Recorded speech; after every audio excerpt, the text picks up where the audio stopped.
जदि आपणक बयस 18 रु 44 वर्ष किंबा 45 वर्ष रु ऊर्ध्व होइथाए ताहाले टीकाकरण पई किपरि कोविन रे साक्षात समय सुनिश्चित करिवे। आपणक ब्राउजर रो एड्रेस बार रे selfregistration.cowin.gov.in लिखंतु। निर्धारित स्थान रे आपणक मोबाइल फोन नंबर लिखंतु एवं गेट ओटीपी बटन उपरे क्लिक करंतु। सही समान मोबाइल फोन नंबर रे आपणक 6 अंक विशिष्ट ओटीपी पाइबे। वर्तमान कोविन पोर्टल आपणक ओटीपी वेरिफिकेशन स्क्रीन को नै जिवो। आपण ग्रहण करिथिबा 6 अंक विशिष्ट ओटीपी को लिखंतु एवं वेरीफाई बटन उपरे क्लिक करंतु। ओटीपी जांच होई गले आपण वेलकम स्क्रीन को आसी जिवे।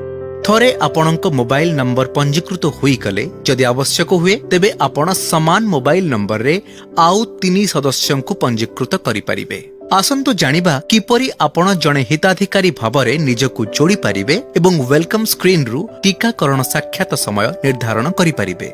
रजिस्टर्ड मेंबर बटन उपरे क्लिक करंतु। एहा आपणंकु रजिस्ट्रेशन फॉर वैक्सीनेशन स्क्रीन को नै जिवो। एही स्क्रीन रे ड्रॉप डाउन मेन्यू रु विभिन्न प्रकार फोटो प्रमाण पत्र मध्यरु गोटी को बाछंतु जहाकु व्यवहार करी आपण पंजीकृत हेबा पई चाहुछंती। आपण निजर Aadhaar card, driving licence, PAN card, passport, pension passbook, NPR smart card किंबा आपणकर वोटर आईडी को व्यवहार करि परिबे। ध्यान दियंतु टीकाकरण साक्षात समय रे आपणक फोटो आईडी जांच हेबो। दया करी सुनिश्चित करंतु जे आपण सही फोटो आईडी र सविशेष तथ्य प्रदान करूछंती जहा आपण टीका केंद्र को सांगरे नै करि जिवे। थरे आपण ड्रॉप डाउन मेन्यू रु फोटो परिचय पत्र प्रकार चयन करिबा परे तळे थिबा स्थान रे संपृक्त आईडी नंबर लेखंतु। उदाहरण स्वरूप जदि पंजीकरण पई आपणकर फोटो परिचय पत्र भावरे पैन कार्ड चयन करिसंती तेबे फॉर्म आपणकर पैन कार्ड नंबर लेखिबाकू निर्देश देबो।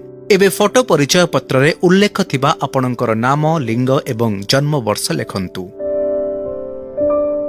जदि जन्म वर्षरु आपणंकु 18 वर्ष किंबा ताठारो अधिक बोली वैध हुए तेबे हिताधिकारी पंजीकरण प्रक्रिया समाप्त करिबाकू रजिस्टर बटन उपरे क्लिक करंतु। सफलतार सहित पंजीकृत होइछंती बोली आपणंक स्क्रीन रे सूचना उपलब्ध हेबो।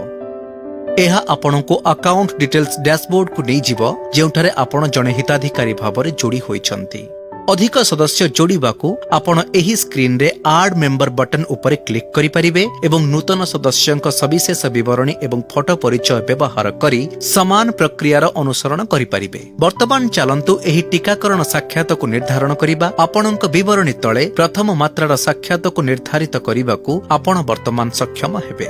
शेड्यूल बटन उपरे क्लिक करंतु एवं तापरे स्क्रीन तळे थिबा शेड्यूल नाउ पॉपअप उपरे क्लिक करंतु। आपण एकाधिक सदस्यंक साक्षात मध्य निर्धारण करि परिबे। सेथिपई पाखरे थिबा शेड्यूल बटन उपरे क्लिक करिवे एवं तापरे स्क्रीन तळे थिबा शेड्यूल नाउ पॉपअप उपरे क्लिक करिवे।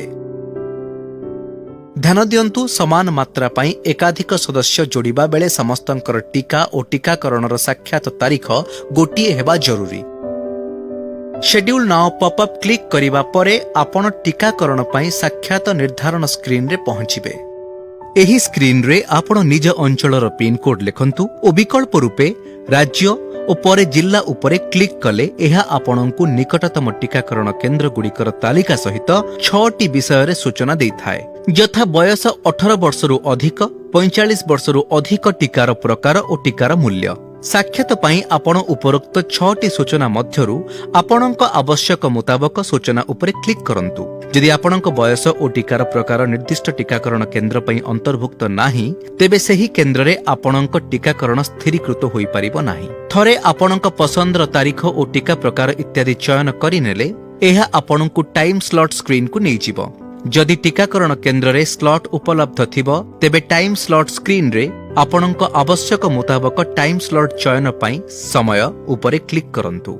एहा आपणकु एंटर कैप्चा स्थान को नै जिवो जहार बाम पार्श्व रे कैप्चा लेखा थिबो। कैप्चा को यथास्थान रे लेखि सारी कन्फर्म बटन को क्लिक करंतु। एबे आपणक टीकाकरण साक्षात समय सफलतार सहित स्थिर होईछि।